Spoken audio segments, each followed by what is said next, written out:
عزیزان گرامی، یہ جو عظمت ہے ائمہ علیہ السلام اور جو 8ویں امام کی بہت زیادہ حدیث ہیں، میں جس بات کو پیش کرنا چاہتا تھا، یہ جو آج افراد کہہ رہے ہیں کہ امام مامون کے گھر میں رہتے تھے، محل تھا، رہتے نہیں تھے، انہیں وہاں پہ رکھا گیا تھا. کچھ لوگ پہنچ گئے. بہت فرق ہے رہنے میں. میرے جملے پہنچ رہے ہیں؟ میں جس مومن کے گھر میں رکا ہوا ہوں میں رہ رہا ہوں.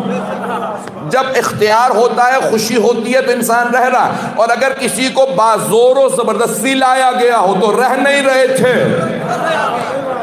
جیسے قید خانے میں رکھا گیا، اسی طرح سے نظر بند رکھا گیا، امام کو جانے کے اختیار ہے. اب عزیزان گرامی، بہت سے لوگ پھر ایک سوال اٹھاتے ہیں، اچھا زور زبردستی مولا کیوں گئے؟ پھر اس نے زہر بھی دے دیا 1.5 سال بعد 2 سال بعد، تو جانا نہیں چاہیے تھا. نہیں، توجہ سے سنیے گا. میں بہت آپ لوگوں کو جانتا ہوں، یہ سارے کے سارے شبہات جوابات دے رہا ہوں، بہت سے ذہنوں میں سوالات اٹھیں گے، لیکن سن لیجیے.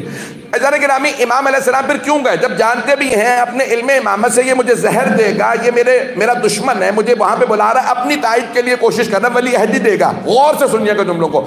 امام جانتے ہیں جب تک یہ وہاں رہے گا ایران کے اندر، خراسان میں، مرز میں اس کا پائتخت تھا، اس کا دارالخلافہ تھا، امام نے کہا جب تک یہ رہے گا بغض پھیلاتا رہے گا. اور ایک مرتبہ میں چلا گیا خراسان تو ایران میں تشیع شروع ہو جائے گا. عزیزان گرامی، اگر آج ایران میں اکثریت شیعوں کی ہے تو یہ امام رضا کا صدقہ ہے.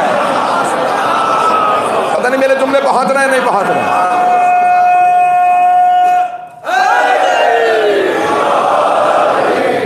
جملوں پہ غور کرتے چلے جائے گا. امام رضا علیہ السلام تشریف لے آتے ہیں، بولے جا رہے ہیں، امام کے سارے بہن بھائی گریہ کر رہے ہیں کہ آپ نہیں. امام نے کہا نہیں ٹھیک ہے. وہ کہتا ہے نا کہ نہیں آپ یہاں نہیں رہ سکتے مدینے میں، مجھے لے کے جانا ہے، مجھے جانے دیں. امام تشریف لاتے ہیں. اس کے بعد وہ کیا کوشش کرتا ہے، جب اس نے دیکھا نا کہ سوال کیا اپنے مامون الرشید نے، اب پتہ نہیں کس کس کے نام لے سکتے ہیں، کس کے نام نہیں لے سکتے ہیں. تو مامون الرشید، ہارون کا بیٹا، ہارون رشید جو قاتل تھا 7ویں امام کا، مامون 8ویں امام کا قاتل ہے، یہ عباسی خلیفہ. اس نے سوال کیا، جب اس نے حکومت سنبھالی، اس کے باپ نے کیا کیا کہ حکومت دو حصوں میں تقسیم کر دی. ایک امین کو دے دی، اس کے بھائی کو عبداللہ، اور ایک اسے مامون کو. تو مامون نے اپنے وزیر سے، فضل ابن ربی سے سوال کیا کہ میری حکومت کو کس کس سے خطرہ ہے. وزیر بہت زیرک، ہوشیار، بہت مکار تھا. اس نے کہا 3 لوگوں سے خطرہ ہے. اس نے کہا 3 لوگوں سے؟ میرے ذہن میں 2 تھے. بتا کون کون؟ کہا پہلا تیرا بھائی، کہ وہ بے وقوف ہے، اسے میں قتل کر دوں گا. لیکن یعنی ایک دوسرے سے بھی مخلص نہیں تھے.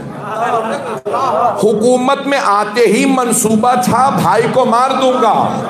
ابھی بھی مجمع نہیں ہے. عزیزان گرامی، منافق کی سب سے بڑی نشانی یہی ہے، وہ صرف دوسروں سے برا نہیں ہوتا، اپنوں کے لیے بھی برا ہوتا ہے.